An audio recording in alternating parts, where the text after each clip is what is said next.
Dol Purnima 2025 14ই March শুক্রবার মহাপ্রভুর তত্ত্বকথা। নমস্কার ভক্তরা, মহাপ্রভুর কথা সারা জীবন ধরে বললেও শেষ হবে না। অল্প কথায় আমরা তার সম্বন্ধে অল্প কিছু তত্ত্ব জেনে নেব।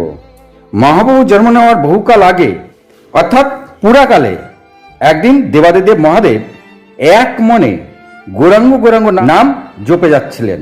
তখন পার্বতী আশ্চর্য হয়ে গেলেন। মহাদেবের মুখে অনেক নাম তিনি শুনেছেন, কিন্তু এই গৌরাঙ্গ নাম তো তিনি কখনো শোনেননি।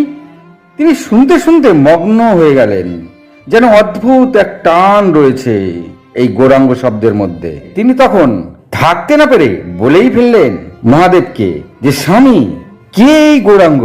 এত সুন্দর নাম তো আমি আগে কখনো শুনিনি। আমার মনে হচ্ছে অন্য সমস্ত নাম বাদ দিয়ে এই নামই যেন আমি জপ করি। এই নাম শুনতে শুনতে আমার দু চোখে অশ্রু এসে যাচ্ছে। বলুন না, ইনি কে? তখন শিব পার্বতীকে তার পাশে বসিয়ে গৌরাঙ্গ মহাপ্রভুর নাম কীর্তন করতে থাকলেন। যাই হোক, এমন সব কথা চৈতন্য মঙ্গলে আছে। আর চৈতন্য মহাপ্রভুর কথা জানতে গেলে চৈতন্য চরিত্রামৃত, চৈতন্য ভগবত, চৈতন্য মঙ্গল এই সমস্ত বই পড়লেই তার সম্বন্ধে অনেক কিছু জানা যাবে। বর্তমানে মহাপ্রভুর কিছু কথা আমরা উঁচু ক্লাসে পাই ঠিকই, কিন্তু তার ব্যাখ্যা অধিকাংশই ভুল। যাই হোক, যখন পার্বতী শিবের কাছে গৌরাঙ্গ নামের মহিমা জানতে চাইলেন, কে এই গৌরাঙ্গ, তখন শিব বর্ণনা করলেন, হে পার্বতী, ভগবান যুগে যুগে অবতীর্ণ হয়ে থাকেন। যদা যদা ই ধর্মস্য। তো যুগে যুগে ভগবান অবতীর্ণ হয়ে কি করেন?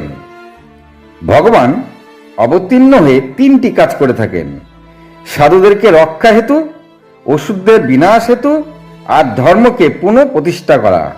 কিন্তু চৈতন্য মহাপ্রভু আসবেন, কিন্তু তিনি অসুর বিনাশ করবেন না, মানে কাউকেই তিনি মারবেন না। সবার মধ্যে যে আসরিক প্রবৃত্তি রয়েছে তা তিনি প্রেমের মাধ্যমে সেই আসরিক প্রবৃত্তিকে বিনাশ করবেন। সবাইকে এই আসরিক বা কলির প্রভাব থেকে উদ্ধার করবেন। তো তিনি হলেন অবতারের শিরোমণি, তিনি হলেন দয়ালু, তিনি কৃপালু। তাই মহাপ্রভুকে সর্বোচ্চ রাখা হয়েছে। কারণ আরও আছে, যেমন যত অবতার এসেছে তাদের মধ্যে এমন কেউ নাই যে তিনি মহাপ্রভুর মতন প্রেম নিবেদন করেছেন। এইসব শোনার পরে এবার পার্বতী বললেন যে, কেন তিনি অসুর বিনাশ করবেন না? কেন তিনি অস্ত্র ধারণ করবেন না? তখন শিব বললেন, সত্যযুগে অসুর ও দেবতা ছিল দুই লোকে। অসুর এক লোকে আর ভগবান আরেক লোকে।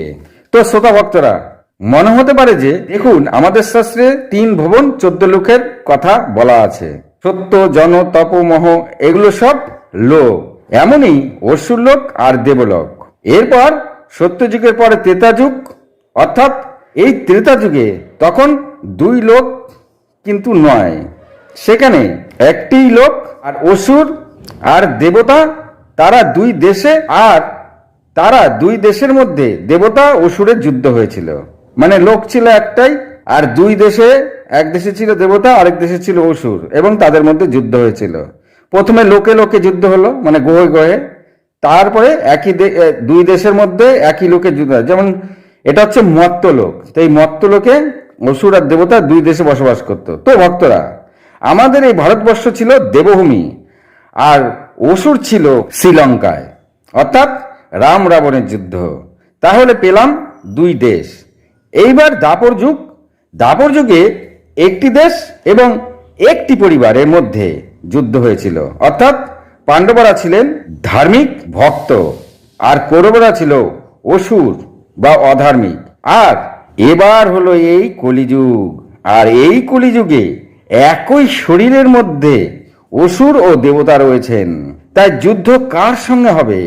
নিজের সঙ্গে নিজের। তো ভক্তরা, এখানে এই অসুর হলো কলি, যা সবার মধ্যে ঢুকে বসে আছেন।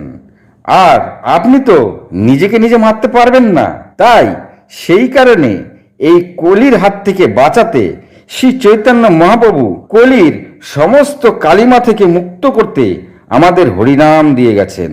আর এই কারণে তিনি বিনা অস্ত্রে অবতরণ করেছিলেন। কেন বিনা অস্ত্রে? তিনি কাকে মারবেন? কাউকে তো মারা যাবে না, কারণ মারতে গেলে তো সবাইকেই মেরে ফেলতে হবে, তাহলে তো কেউ জীবিতই থাকবে না। তাই নামের অস্ত্র দিয়ে তিনি দেহের ভেতর থেকে কলিকে বিনাশ করার জন্য আমাদের মাঝে আসলেন। কিন্তু ভক্তরা, এই কলিকালের শেষের দিকে কিন্তু এই হরিনাম কথা ভক্তর সংখ্যা অনেক কমে যাবে, আর তারপরেই আসবে কল্কি অবতার। যাই হোক, এই পরীক্ষা করতে আপনি প্রতিদিন সকালে নিজেকে নিজে আয়নায় দেখবেন। ভক্তরা, আপনি প্রতিদিন নিজেকে নিজে আয়নায় দেখবেন আর নিজেকে নিজে প্রশ্ন করবেন, আমি কি অসুর নাকি দেবতা? কি গুণ আছে আমার, আর কি বা অবগুণ আছে? যাই হোক, তাহলে আপনি বুঝতে পারবেন আপনার মতো অসুর প্রবৃত্তি কতটা আছে আর দৈবিক প্রবৃত্তি কতটা আছে। এইভাবে দেবাদিদেব মহাদেব পার্বতীর কাছে গৌরাঙ্গ মহাপ্রভুর বর্ণনা করতে থাকলেন। আর এদিকে গৌরাঙ্গ নাম শুনতে শুনতে পার্বতীর দু চোখের জল গড়িয়ে পড়তে থাকে। তিনি চিন্তা করতে থাকলেন যে যদি আমি ওই ধামে গিয়ে, মানে যেখানে মহাপ্রভু অবতার নেবেন, ওই ধামে গিয়ে মহাপ্রভু অবতার নেবার আগেই সেখানে তার ধ্যান করলে কেমন হয়।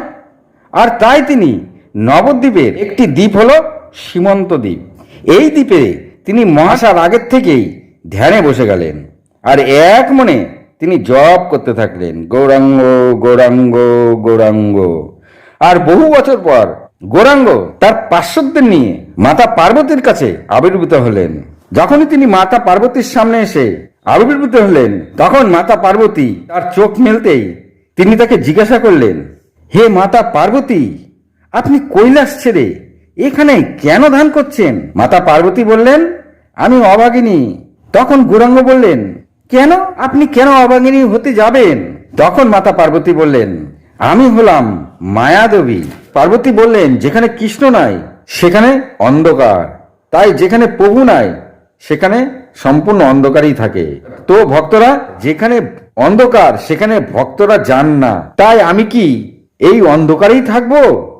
যেখানে কৃষ্ণ নাই, ভক্ত নাই, তাই আমি অভাগিনী। তখন শ্রী গৌরাঙ্গ মহাপ্রভু বললেন, না দেবী, আপনি হলেন শক্তি আর আমি শক্তিমান।